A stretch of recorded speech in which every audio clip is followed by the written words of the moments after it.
Kronologi viral pria nyamar jadi perempuan rampas mobil pegawai bandara, lari terbirit-birit dikejar warga.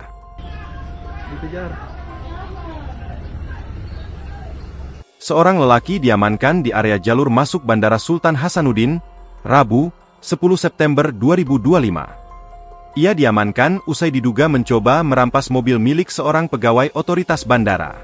Dari informasi yang diterima, pelaku menyamar menggunakan pakaian perempuan dan meminta tumpangan kepada korban.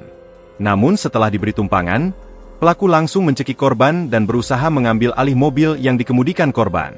Stakeholder Relation Manager Bandara Sultan Hasanuddin, Taufan Yudhistira saat dikonfirmasi membenarkan hal tersebut.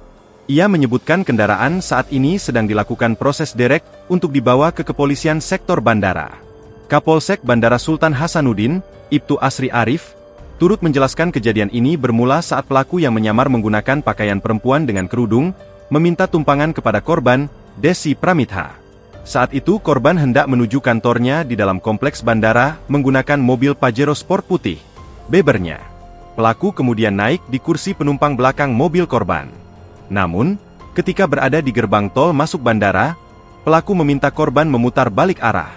Permintaan itu ditolak oleh korban. Pelaku lalu langsung mencekik leher korban dari belakang.